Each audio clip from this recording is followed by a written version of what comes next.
Welcome to Geo Zone Media. The channel is about histories, mysteries, and news around the world.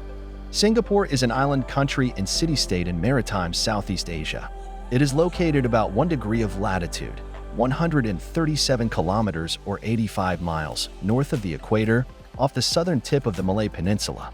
The country's territory comprises one main island, 63 satellite islands and islets, and one outlying island.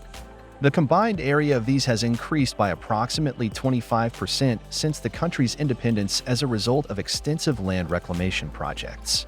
It has the second highest population density of any country in the world, although there are numerous green and recreational spaces as a result of urban planning. With a multicultural population and in recognition of the cultural identities of the major ethnic groups within the nation, Singapore has 4 official languages: English, Malay, Mandarin, and Tamil. Singapore's history dates back at least 800 years, having been a maritime emporium known as Temasek and subsequently a major constituent part of several successive thalassocratic empires. Its contemporary era began in 1819, when Stamford Raffles established Singapore as an entrepot trading post of the British Empire. In 1867, the colonies in Southeast Asia were reorganized, and Singapore came under the direct control of Britain as part of the Straits Settlements. During World War II, Singapore was occupied by Japan in 1942 and returned to British control as a separate crown colony following Japan's surrender in 1945. Singapore gained self-governance in 1959 and, in 1963, became part of the new Federation of Malaysia alongside Malaya, North Borneo, and Sarawak. Ideological differences, most notably the perceived encroachment of the egalitarian Malaysian Malaysia political ideology led by Lee Kuan Yew into the other constituent entities of Malaysia. At the perceived expense of the Bumiputera and the policies of Quechuan and Malayu eventually led to Singapore's expulsion from the Federation 2 years later, Singapore became an independent sovereign country in 1965. On August 9, 1965, Singapore gained its independence in a hostile and chaotic context.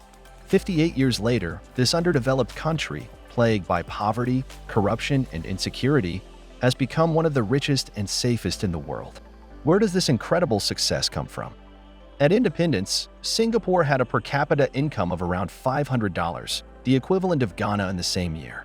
Today, it stands at $100,000 to $130,000, compared with less than $7,000 for Ghana. Singapore is the country where the standard of living has improved the most since it was first measured. Singapore's standard of living is now much higher than that of a country like France and should soon rank first in the world. Infant mortality, for example, has improved faster than in any other country, as has the Human Development Index. In 1965, Singapore was plagued by insecurity and corruption, in a dangerous region piracy, trafficking, organized crime. It is now the 5th least corrupt country in the world, and one of the safest, with some of the lowest crime rates. Yet Singapore has no natural resources, nor any other particular advantages, apart from its strategic position, which was initially a source of danger.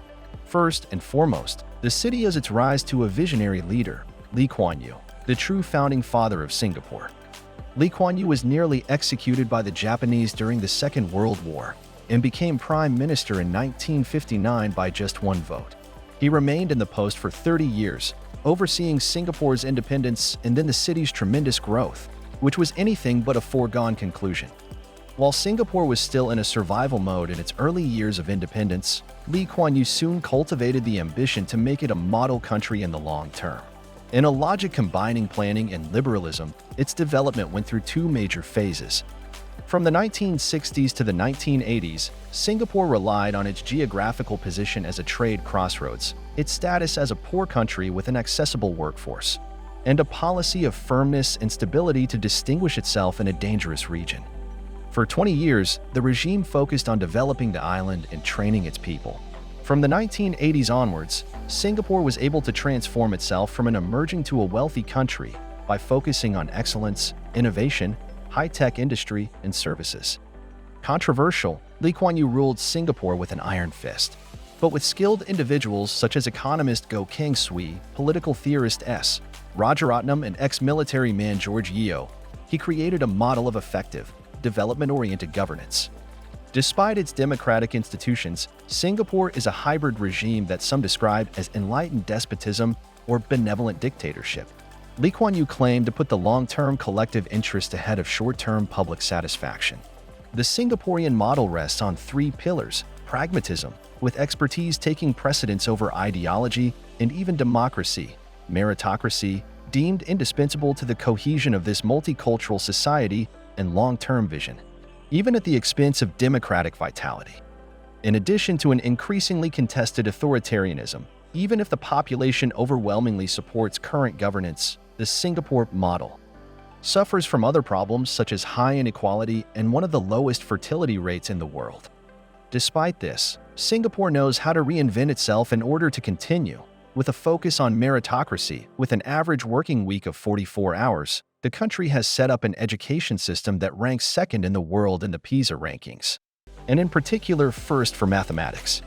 One of the original features of Singapore's education system is that children are introduced to logic and mental arithmetic exercises at an extremely early age.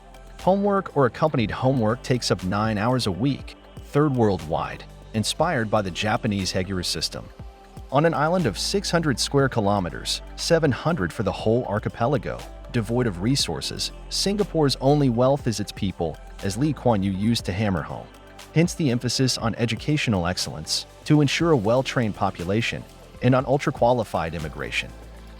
Kindly subscribe our Geo Zone Media channel for more information. Thank you.